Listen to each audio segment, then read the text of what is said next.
Nanti tolong jadikan ini sebagai ukuran benar tidaknya sholat kita sampai murid. Jangan-jangan tiap hari antum sholat, tapi menurut Al-Quran ada yang belum tepat dalam sholatnya. Dua, orang yang sholatnya benar dijamin langsung oleh Al-Quran akan dijadikan orang yang baik dalam kehidupan. Singkatnya, orang sholat pasti jadi orang baik, sifat dan sikapnya baik. Dalilnya di Quran surah ke-29 Al-Ankabut ayat 45. Perhatikan kalimatnya, kita hafal insyaallah.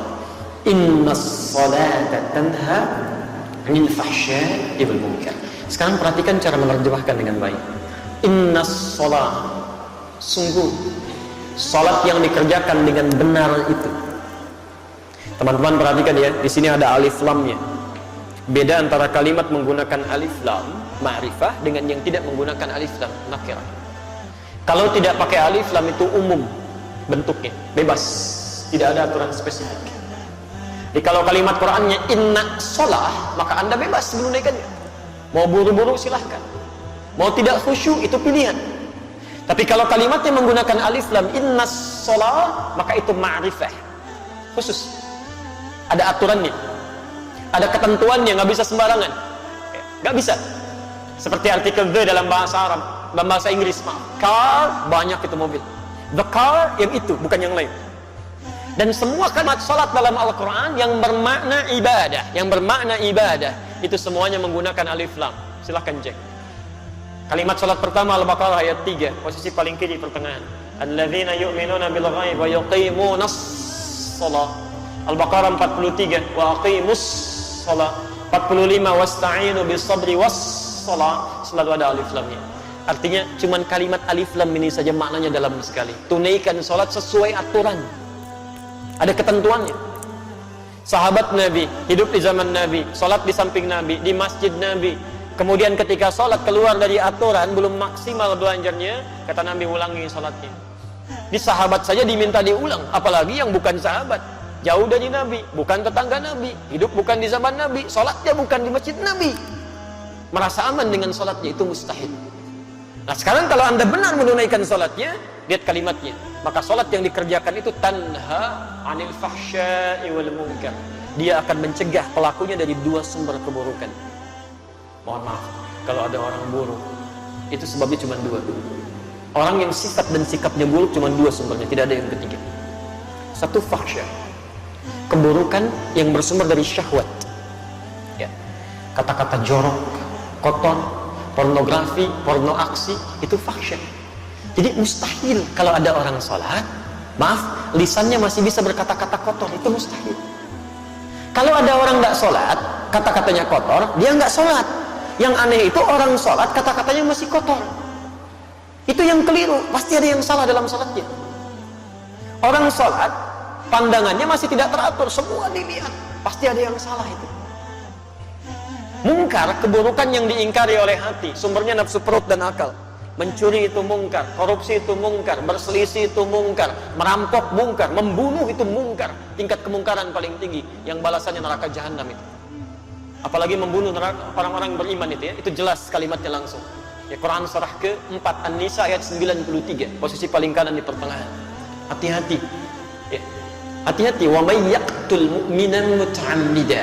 Siapa yang sengaja merencanakan pembunuhan terhadap seorang beriman, satu saja nyawa orang beriman tumpah, fajaza'uhu jahannam, maka tempatnya di neraka jahanam orang itu.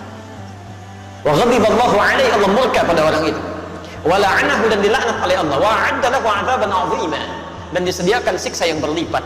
Bahkan orang-orang semacam ini, maaf, pernah dengar masuk surga tanpa hisab? Nah, orang-orang semacam ini masuk neraka tanpa hisab.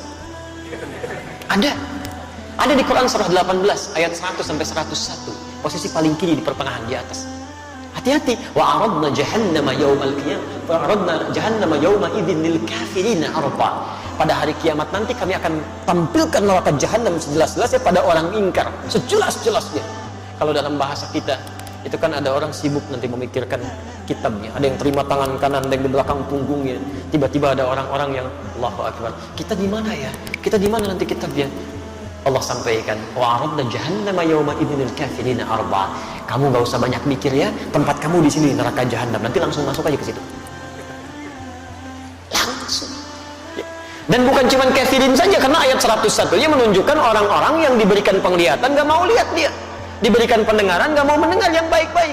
Alladzina kanat a'yunuhum fi ghita'in 'an dzikri wa kanu la yastati'una as-sam'a. Bahkan di antara mereka ada orang yang munafik, tahu ayat-ayat Allah tapi diingkari isinya dan melakukan maksiat dengan paham ayat-ayatnya. Itu masuk neraka duluan dibandingkan orang kafir. Quran surah keempat ayat 140, posisi paling kiri sebelah bawah di pojok. Hati-hati. Waqad nazzala 'alaikum fil kitabi an idza sami'tum ayati llahi yuqtaru biha wa yustahza'u biha fala taq'udu ma'ahum hatta yakhudu fi haditsin ghairi innakum idzan mithluhum. Ujungnya innallaha jami'ul munafiqina wal kafirina fi jahannam jami'a. Allah akan ambil orang munafik duluan masuk ke dalam neraka jahannam, baru orang kafir.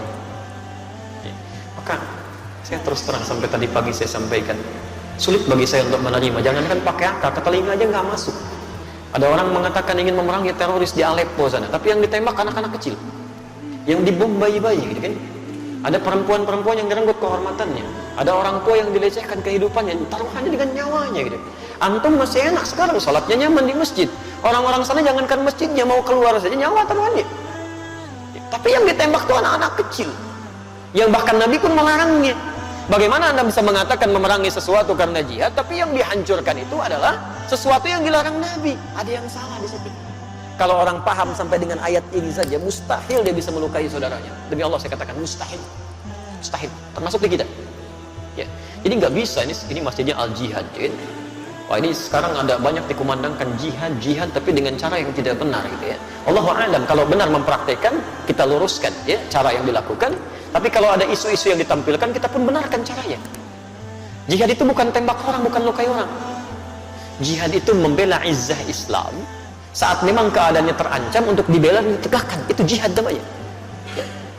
Antum diambil mobilnya, antum pertahankan. Masa mau diambil imannya diam saja? Aji jihad itu di situ. Kalau ada yang melukai, kita pertahankan. Ada yang mempersoalkan, kita pertahankan. Dan kalau orang mempersoalkan dengan ilmu, kita balas dengan ilmu. Jihad pengetahuan.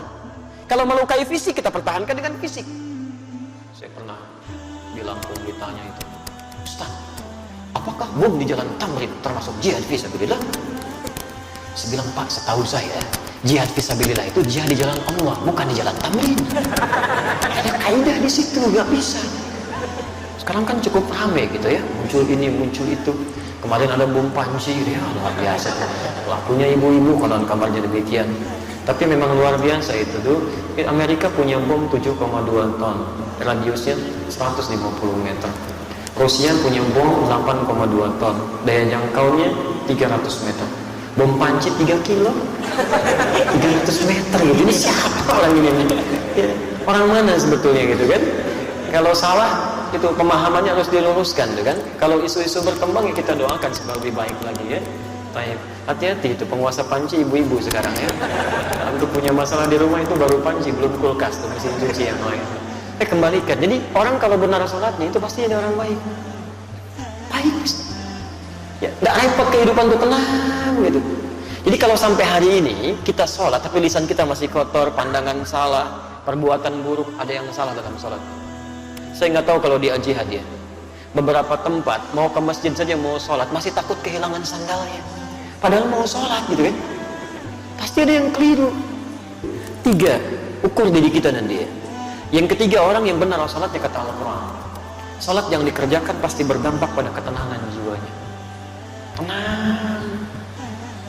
Quran surah ke-20 Taha ayat ke-14. Wa aqimis sholata lidzikri. Tunaikan sholat sebagai zikir kepadaku kata Allah. Zikir itu banyak di Quran. Banyak. Ba'da sholat kita zikir. Sunnahnya zikir. Ada di Quran surah ke-4 ayat 103. Posisi paling kanan sebelah atas. Fa idza qadaytumus sholata fadhkurullaha. Maka jika telah tuntas Anda tunaikan sholat, segera zikir kepada Allah. Ada kalimat diajarkan oleh Rasulullah SAW. Baca Al-Quran itu zikir. Karena Al-Quran sendiri disebut dengan zikir. Quran surah 15 ayat 9, posisi paling kanan di pertengahan. Inna nahnu nazzalna dzikra wa inna lahu lahafizun. Kami telah turunkan Al-Quran sebagai zikir. Jadi kalau antum sedang baca Al-Quran, itu sedang berzikir. Penghafal Quran juga sedang berzikir. Bahkan 4 kali disebutkan dalam satu surah saja, surah ke-54 Al-Qamar ayat 17, ayat 22, ayat 32, ayat ke-40. Walaqad yassarnal Qur'ana lidzikri fahal min mudzakir. Sungguh kami telah mudahkan Al-Qur'an untuk digunakan sebagai zikir. Hafalannya disebut dengan zikir. Tapi apa fungsi zikir ini? Di tafsir Quran surah 13 Ar-Ra'd ayat ke-28. Ala bi dzikrillahi tatma'innul qulub. Yakinkan pada jiwamu, pada dirimu, kalau zikirmu benar kepada Allah, dampaknya ke hati pasti tenang. Ini rumus di Quran. Antum kalau sedang kurang tenang, zikir. Di kantor sedang tidak tenang, di rumah tangga, wudu, ambil wudu, buka mushaf, baca Quran. Solusi belum datang, tapi minimal hati Anda tenang. Tenang. Hafalkan Quran. Dan puncaknya sholat. Kenapa sholat disebut puncak zikir? Karena sholat itu bisa menghimpun semua jenis zikir. Bukankah dalam sholat ada subhanallah, alhamdulillah, Allahu akbar, ada bacaan Al-Quran, ada hafalan Al-Quran, ada doa, ada istighfar. Jadi kalau semua bentuk sholat ini menghimpun semua jenis zikir, belum mampu membuat antum tenang, antum butuh apa lagi supaya hatinya tenang? Sholat itu jangankan ibadahnya, tempatnya saja, masjid tempat sholat itu dijamin di Quran menghadirkan ketenangan. Nggak ada tempat paling tenang di muka bumi kecuali masjid itu, termasuk di kantor. Nggak percaya silahkan. Sedang capek kerja macam-macam, masuk ke masjid, duduk setelah tahiyatul masjid, tiba-tiba nggak kerasa kipas muter, tenang, plak, tidur aja gitu. Saya pernah ke Tokyo itu dan diajak ke Gunma. Ini nyata. Bertemu dengan ustadz dan komunitas di sana, cerita, Ustadz, sedisiplin-disiplinnya di sini, tapi ketenangan itu tidak mudah untuk didapatkan. Tingkat bunuh dirinya itu 30.000 Ustaz. Sehari bisa 100 orang bunuh diri. Dan kami pernah dibawa ke daerah Fuji yang setiap hari akan ditemukan 4-5 mayat di situ. Makanya kata Profesor Kato, sehebat-hebatnya orang Jepang yang disiplin masih kalah sama orang Muslim. Bukan orang Indonesia, orang Muslim. Ya. Jadi orang Muslim itu punya satu ajaran yang nggak ditemukan dimanapun, yang menghadirkan ketenangan dalam jiwanya. Tapi Ustaz, masih ada di Swedia satu distrik yang lebih dahsyat dibanding ini. Itu bunuh dirinya di mana aja, serampangan. Karena itu konsolnya, Pemdanya sampai membuat tempat khusus lokalisasi bunuh diri. Dan jamnya diatur jam 10 sampai jam 12. Jadi kalau datang jam 8 kepagian, datang jam 2 kesiangan, besoknya lagi gitu. Nah ini nyata kejadian. Satu kali ada orang akan bunuh diri, ya jadwalnya jam 12. Ketemu dengan salah seorang di situ, Muslim, Ustadz juga, cuman di Eropa kan tampilannya agak beda. Ditanya, mau kemana kamu? Mau bunuh diri. Jam berapa? Jam berapa? Jam 12 katanya. Baik, sekarang kan masih ada waktu, mau ikut saya? Oh tidak, nanti saya terlambat. Terlambat? Kata Ustadznya, nanti saya berikan gantinya kan, kalau kamu memang merasa dirugikan, saya bayar kan. Akhirnya dia ikut, dibawa ke masjid. Karena dia belum Muslim, dia nggak bisa masuk, dia nunggu di luar. Ternyata mendengarkan tausiah, ada mendengarkan bacaan Quran, Allahu Akbar. Tadi saking tenangnya duduk, ngantuk, plak, tidur. Dilihat begitu pulasnya sampai lewat dari jam bunuh dirinya. Betul, jam 1, jam 2 ini nyata.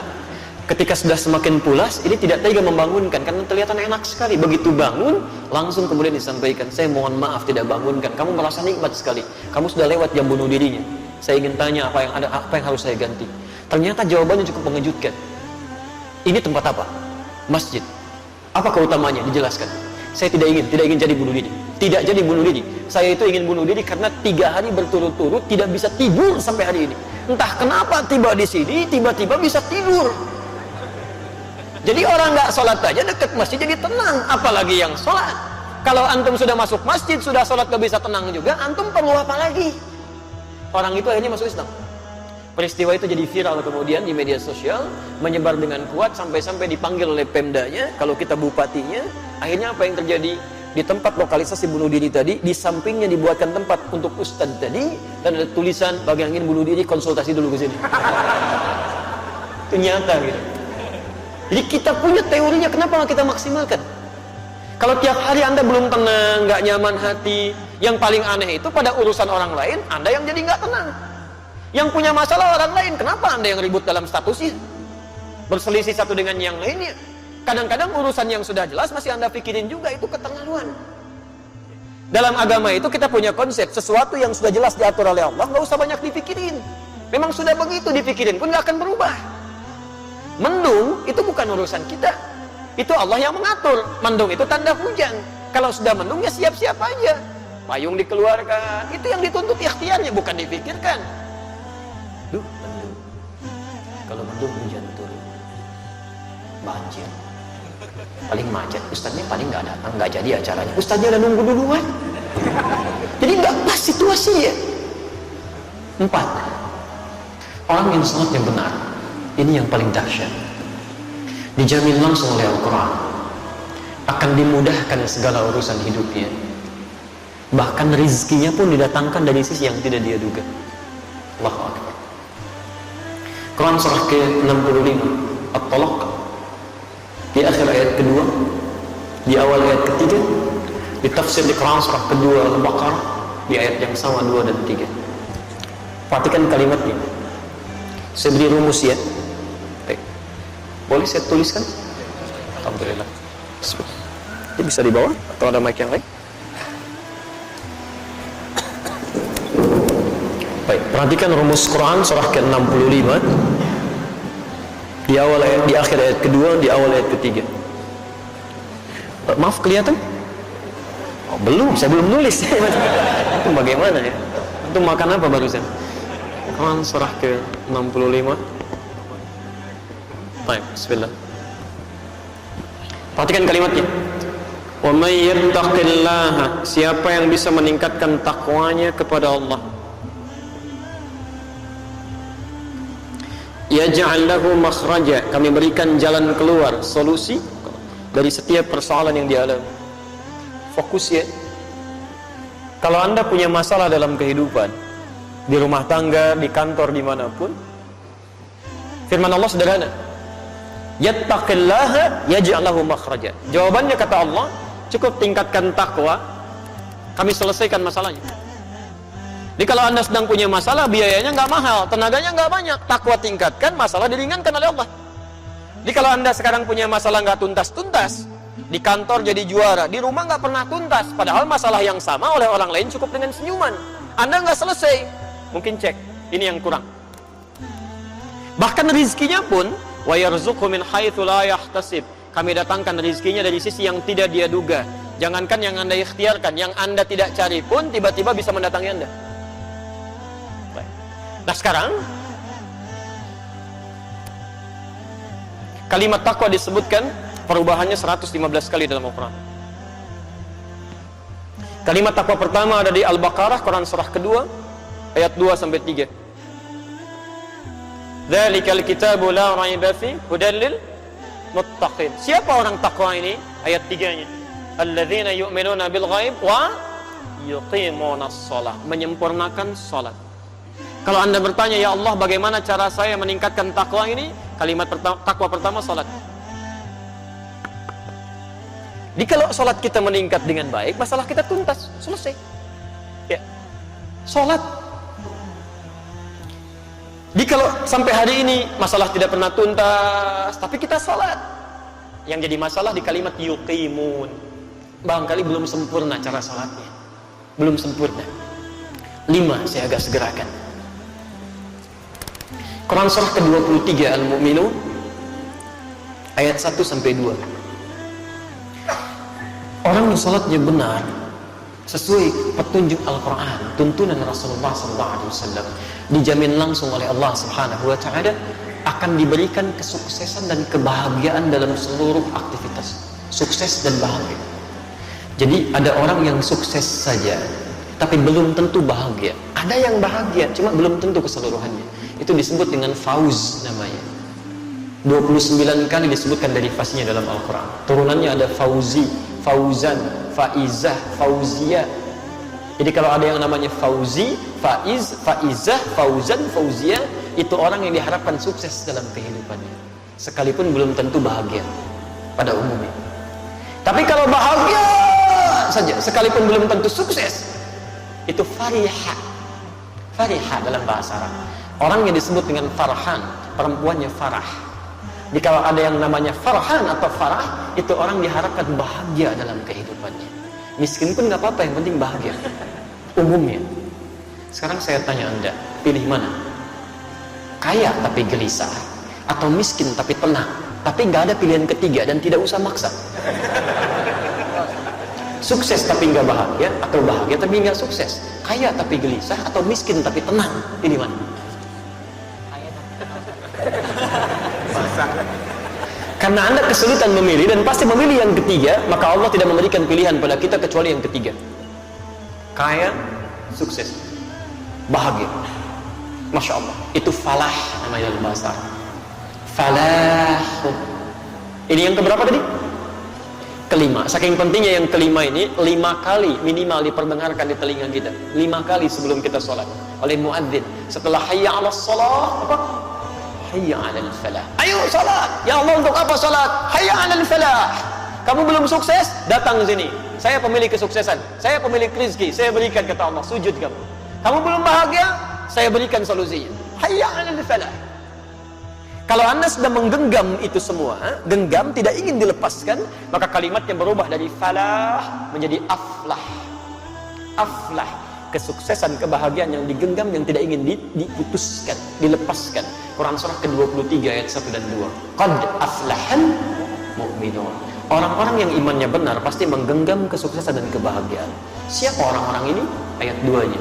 Ternyata mereka memulai dengan salatnya. Alladzina hum fi salatihim khashi'un. Yaitu orang yang bisa khusyuk dalam salatnya. Teman-teman silahkan cek ya. Semua sahabat Nabi dengan semua profesinya, yang pengusaha seperti Utsman bin Affan, Abdurrahman bin Auf, Tamim ad-Dari, Abu Bakar as-Siddiq, ada yang birokrat, Umar bin As, ada yang diplomat, Muawiyah bin Abi Sufyan. Masya Allah, itu sesibuk-sibuknya mereka karena paham tentang ketentuan ini. Itu mereka tidak pernah meninggalkan sholat berjamaah, bahkan berlomba mengerjakan tahajud, sampai kata Imam An-Nawawi dalam kitabnya At-Tibyan fi Adab Hamalatil Quran. Imam An-Nawawi itu sebelum menulis Al-Arba'in 42 hadis, Riyadhus Shalihin 1896 hadis, beliau menulis kitab namanya At-Tibyan fi Adab Hamalatil Quran. Saya sudah cek di Indonesia ada itu yang bahasa Arab ya. Ada yang terbitan Darul Kutub Al-Islamiyah warna coklat, merah kecoklatan. Ya, antum bisa dicek halaman 38, paragraf pertama, baris 1 sampai 2, posisi paling kanan sebelah atas. Kalau terbitan kedua Darun Nafais warna kuning, halamannya 47, posisinya paling kiri, paragraf ketiga, baris 1 sampai 7. Itu bagaimana disebutkan Utsman bin Affan, Abdurrahman bin Auf, Tamim ad-Dari bukan senang saat rezekinya terus melonjak, tapi bahagianya dirasakan saat mampu tahajud di malam hari, sampai kata Imam An-Nawawi sampai bisa sampai khatam Qur'annya. Sampai khatam Qur'an. Bisa nggak dilukiskan? Antum mau ngecek kekayaannya, silahkan bandingkan. Abdurrahman bin Auf itu kapaknya saja terbuat dari emas. Orang terkaya sekarang Bill Gates, orang terkaya sekarang nggak ada apa-apanya. Abdurrahman bin Auf kapaknya terbuat dari emas. Bill Gates itu belum tentu punya kapak. Silahkan banyak. Utsman bin Affan sampai sekarang asetnya masih ada, sudah 15 abad masih ada aja. Pernah membeli sebuah sumur yang dimonopoli oleh Yahudi. Setiap mau ngambil air, bayar, kata Utsman, saya beli sebagiannya, beli seluruhnya, beli kebun sekitarannya. Siapa yang mau silahkan ambil tanpa harus bayar lagi, saya wakafkan karena Allah. Kebunnya menghasilkan ribuan kurma. Sekarang wilayahnya bahkan dekat sumurnya akan dijadikan tempat-tempat untuk penginapan. Ada hotel-hotel yang luar biasa. Royaltinya datang dari situ, disimpan di Bank Saudi, disedekahkan lagi kepada yang membutuhkan atas nama Utsman bin Affan radhiyallahu ta'ala anhu. Sampai sekarang masih ada. Dan itu ditempuh dengan takwa gitu. Jadi silahkan cek dia. Sahabat Nabi, dekat dengan Nabi, sebagian mereka bahkan menantunya Rasulullah SAW. Dijamin masuk surga oleh Nabi dengan lisannya. Tingkat surga paling tinggi, dekat dengan Rasulullah. Masih mau menunaikan salat sunnah bahkan pada malam harinya, dan dunianya sukses. Tahajudnya luar biasa. Antum bukan sahabat Nabi, tetangganya juga bukan. Surga belum jelas sampai dengan siang ini. Hisab masih menegangkan. Jangankan salat sunnahnya, salat fardu masih ditunda-tunda. Cita-cita masuk surga bersama Nabi. Karena repot di situ. Jadi teman-teman,